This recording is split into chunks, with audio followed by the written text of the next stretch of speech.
no character is completely innocent in this film. None. Everybody has, what's even said, their demons in this film. Everybody has their vices and everything. That's what really fascinates me. It's not black and white. It's not good and bad. It's degrees of gray, which is what I love. But it sounds like almost it's going to keep us guessing throughout the film who's going to end up the good guy and the bad guy, sort of thing, you know, if you want to put it that way. No, absolutely. Absolutely. You are. I have some friends and people even just ask based on seeing the trailer, oh, God, I really want to know what happens, all of that stuff. So that's exactly what I want. Yeah, definitely, and those are the type of movies I like to watch because, you know, you hate anything that's just one line, one story, one thing. You know who's the good guy, you know who's the bad guy. You pretty much know how it's going to end. I like the suspense of a movie, and this sounds like right up my alley. It definitely has mine too. That is for sure. Yeah. Well, Jonathan, David and I, are huge fans of yours from All My Children and Mean Girls, as well as other TV shows and films, and we want to thank you for joining us today. Will you tell us a little bit about your character, Harrison? Well, wait a minute. Where are you from? I'm from Chicago. Why? Oh, it sounded like you were from Ohio. You sounded like where I'm from. I was like, she has the accent of all my aunts. She sounds like my Aunt Ohio's Kathy. not that far away, so. Yeah, Chicago. All right, great. Good. Tell you about my character in this movie, The Misogynist, the uplifting, heartfelt comedy. Yes. Right, exactly. I play Harrison, right? Michael, that's my name in this? Yes, good. Yes. Let me go back. Yes, when we were shooting this, can we just go back to when we tell them a little bit about when the process of playing this character? I was doing 2 movies at one time when we were filming this. So I would go to one set during the day and then come to this one at night. And there would be days on set where I was literally like, could not stay awake, not even stay awake, but sometimes I could not even, I didn't even know what planet I was on. I was like, what day is it? Where am I? What are we shooting? Like, I was just, there were so many days in a fog where I'm excited to watch the movie back because there's so much I don't remember. Because I was on 72 Red Bulls. But my character, Harrison, he basically meets this guy, Trevor, and Trevor takes me under his wing, and I am being bred and groomed to be like Trevor, and he teaches me to treat women in a certain way, which ultimately is supposed to be the way to have total control. And my character goes through an interesting arc in the movie, trying to realize if that's something that I want or not want, because it tends to have some, pose some problems when trying to be in a relationship.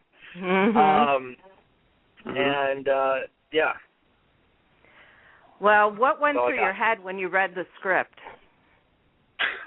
Oh, I really hope my family does not see this movie. That's what went through my head because of some of the stuff that I do. And the first thing that went through my head was, please don't let my aunts back in Ohio watch this film. Or, gosh, or at least I don't want to watch it with them.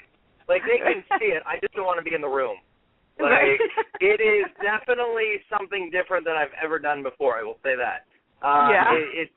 The character, the film itself is such a crazy, just awesome and awful thing to tackle at the same time. And it was very exciting and riveting on set many, many days. That's funny. Well, if anything, it'll enlighten them to what type of guys can be out there if they watch it. So Right. Yeah. And I mean, Rossi is just so good at this, at directing this, and coming up with this. It's just, I mean, there are days when I would be on set, and I'm like, really? This came out of your head? Like, what? No, I'm not. No, you need help. You need help. Like, there are days when I don't know how I don't have the mind or the brilliance or the just, I don't know what the word is for it. I really have no idea what the word is for it, but whatever that is, I don't have that. And I'm so glad people like Rossi do, because it really helps. Yeah. Thank you, Jonathan. And for whatever it's worth, you definitely rock the character and everything. And it is funny because, on paper, I'm a very clean cut, straight edge individual and everything. And what's in my little mind, I mean, I'm telling you, it breeds some dark stuff, that's for sure. Yeah. Yeah, it does. Well, I think that everybody has dark thoughts at one time or another. It's just that you put yours out on a I'm having one right now. So that's good. Jonathan, what type of research did you do for your character? What kind of research?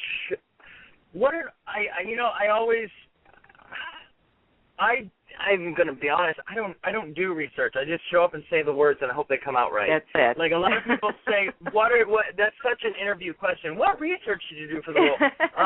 My style, I don't do much. I just hope I say the words right and just stay focused and present in the moment and then react as though the situation was happening to you in real life. But I am a weird person when it comes to acting. I have a very different weird style than most people. So I didn't do much research per se because my characters, the stuff that's going on there, I've been around it and I understand it. It's not like I wasn't a character that I wasn't familiar with. Not because I'm like this, but because I know people that are similar. So it's not that it wasn't that hard to get into it. Right. The thing that I liked about Jonathan's approach was he really, he came in and he just really understood it. I really didn't even need to explain that much about it. He took a look at it again when we were rolling, and he just gave it his all. And it's I really liked it. I like a lot of those unconventional approaches, and it really resulted in a great performance, I believe. Well, thank you. Yeah, there were a couple times when we first started working together. Michael and I would be on set, and he would come up and he would explain the scene, and my brain is so weird, and I move so fast that he'd start to say something. I'm like, I got it. Next one. Yep, got it. Yeah. Okay, go on. Yep. Okay. No. I like, and then to the point where I was like, so then Michael was like, how about this? You do the scene. If I want to change anything, then I'll come and tell you. I was like, let's do that. So we worked backwards. I would do it, and then if something didn't work, then we would change it, whereas a lot of directors will talk to you how the scene's supposed to go. And I'm like, yes, I get this. I've already done it all in my head. I mapped it out. I understand what's happening. Let's move on. We have a small amount of time. Wow. It's got to be hard keeping up with Jonathan, I guess, right, Michael? No, but it was great. We really did. We were on a time crunch like none other. And you've never seen it. It's insane. In 12 years of acting, I've been doing this. I've shot, umpteenth amount of movies, and I've never seen anything like what we shot in this. It was just the schedule, the way, how fast we were shooting. There was a day when we shot and said 20-some pages, and it was like all one scene. I'm like, how did we just shoot that? Just for giving you an example, on a TV show, on a Law and Order or something like that, if they get 8 pages a day, that's a win for them. We were doing over, almost 20-some a day. Yeah. So it was intense. So more or less like shooting a soap opera, too, because soap opera actors have 20, 30 pages a day. So that background came in handy for you. All my children, yep. Right? Oh, yes. Good. That's fun. Yep. Now, from the trailer, Tracy is playing Rebecca, the mom of April, played by Eva Mora, and Harrison is April's boyfriend, right? Okay. Yes. Yes. Tracy plays the mom of April, who's played by Danielle, actually. Yeah. Oh, by Danielle. Okay. Yeah. I was trying to remember all that. Well, what I wanted to say is that from what I've seen on the trailer, she's not taking any bull. She's fighting back. She's standing up for her daughter. And I think she's perfect for this role because that's exactly how she is on Young and the Restless. Right. It's interesting because Tracy kind of came on during a little extra pickup scene that I really wanted to shoot an extra scene in the film just to give it a little bit more range, a little bit of back. backstory and kind of where it comes from. And I got in touch with Tracy, and she's a total sweetheart. She's amazing, and she came on board. And I think this is the first feature film that she's done for, I think, like 20, 25 years or something, because she's really been committed to a lot of TV work, and she just got along with everybody, was perfect to work with, and everything. Yeah. Yeah, she's wonderful. We love her as an actress, and on Young and the Restless, and love when they venture out to do other things too, because there's Who is this we're talking about? My April's mom. Yeah. Yep. April's mom. Yeah, April's mom. You got to watch it, Bennett. Yeah. There's an extra scene. I have no idea who. Yeah. All right. Cool. Yeah. Okay. You'll see it though. All right. Yeah. Cool. I mean, again, it was an added scene, but Tracy did great, and it really adds to the kind of arc of the whole film, and I think it makes it much stronger. Yeah. Right. Well, I can't wait to see it. I'm telling you, I'm just chomping at the bit here. Now, for Maria, you still with us? Yes. Okay. Yes, I am. Tell us how you became a producer of Misogynist. Well, okay. It all started. Hey, boys and girls, boys and girls, real quick, I love you so much, all of you, but I have to jump out because I have to walk into an audition at the moment. Oh, okay. Okay. Break a leg. Thanks for joining us. Bye-bye. Thank you. Bye. Busy guy. Yeah, he is really busy. Okay, how did we start off?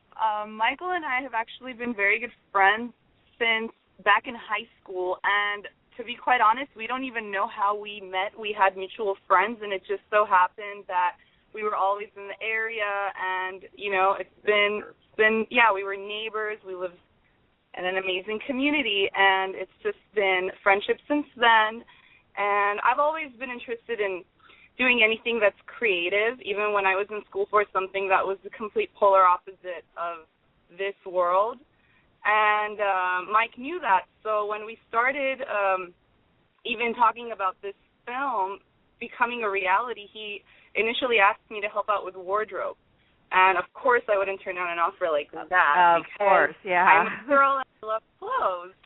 Yeah. And so it started that way with wardrobe. And then I started throwing in things about locations. And, after I read the script, I was like, okay, I'm already envisioning all of this in my head.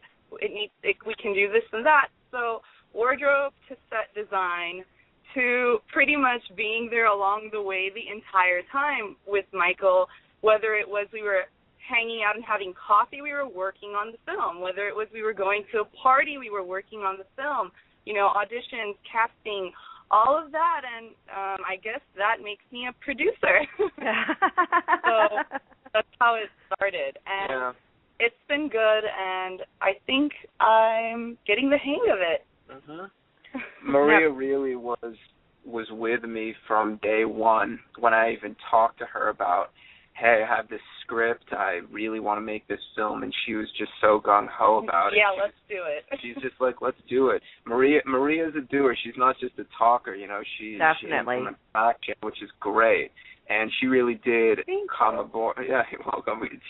She came aboard everything, every location scout, every audition, every rehearsal, all of that. And she had her input. She had her great opinions and all of that. And I couldn't have done this film without her either. Oh, thank you, Mike. That's really sweet. Well, I mean it. For our listeners out there, I do know Maria personally, so I was very surprised and pleased to see that she was part of this movie. But it was shocking because she had a totally different career going on from what she went to school for. What are you going to be changing careers now, Maria? Well, let's put it this way. If anyone wants me to change a career and go in this direction, then I guess it'll happen. But if I'm really horrible at it, then it won't. Okay. So I'm kind of, at this point in my life, just trying to do what happens and if it's positive